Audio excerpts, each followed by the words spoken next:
Αυτός είναι ο Βασίλης. Ο Βασίλης είναι γερός, υγιής και αισθάνεται καλά. Γεια σου, Βασίλη. Γεια σου.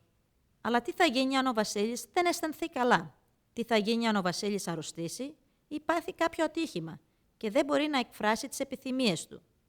Ποιος θα μιλήσει εκ μέρους του Βασίλη? Δεν ξέρω. Μην ανησυχείς, Βασίλη. Αν προετοιμαστείς για το μέλλον, τότε θα μπορέσεις να εκφράσεις τις επιθυμίες σου.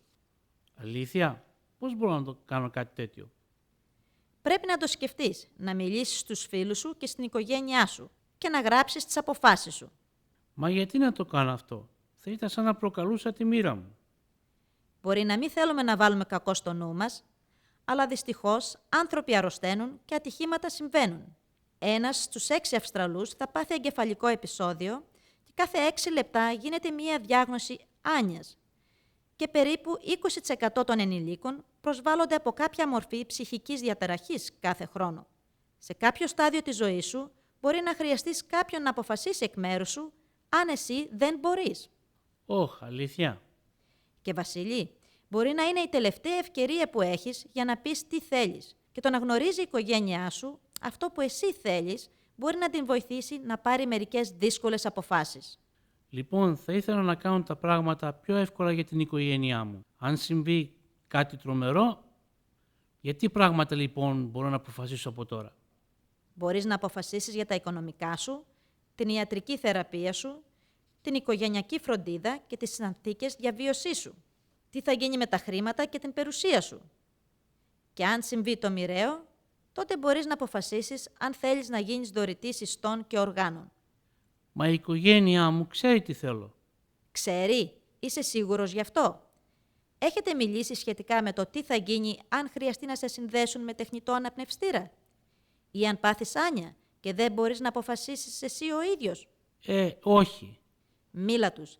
Πες τους τι θέλεις. Έτσι θα είσαι ήσυχος, ξέροντας ότι θα σεβαστούν τις αξίες, τα πιστεύω και τις επιλογές σου.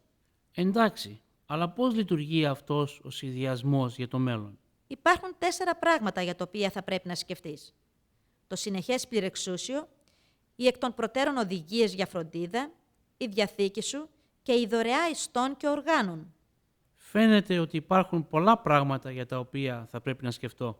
Στην πραγματικότητα δεν είναι τόσο πολλά όσα μπορεί να νομίζεις, καθώς όλα συνδέονται μεταξύ τους με κάποιο τρόπο.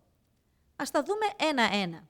Το συνεχές πληροεξούσιο σου επιτρέπει να σχεδιάσεις για τις αποφάσεις που θέλεις να ληφθούν σχετικά με τα οικονομικά και τα νομικά σου θέματα και διορίζει κάποιον να χειριστεί αυτές τις αποφάσεις, αν εσύ δεν μπορείς να αποφασίσεις.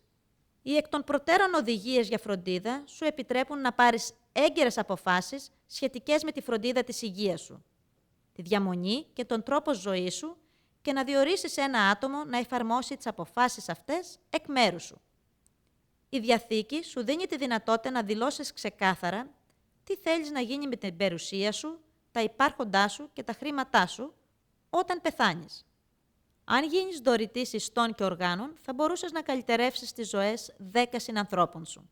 Είναι σημαντικό να γραφτείς μέσω της υπηρεσίας Donate Life, ώστε να είσαι σίγουρος ότι η απόφασή σου για τη δωρεά ιστών και οργάνων θα εφαρμοστεί. Είναι σημαντικό να ενημερώνεις τακτικά αυτά τα έγγραφα, ώστε να ανταποκρίνουν τις επιλογές σου, καθώς αυτές μπορεί να αλλάξουν. Αυτά είναι πολλά για να τα θυμάμαι. Ίσως θα έπρεπε να τα γράψω. Μην ανησυχείς, Βασίλη.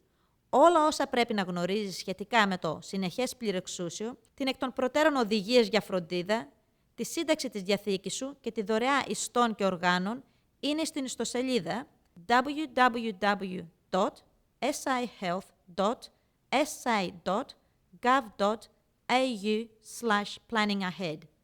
Εντάξει, αυτό είναι εύκολο να το θυμάμαι. Φαίνεται πως έχω πολλά να σκεφτώ για να σχεδιάσω για το μέλλον.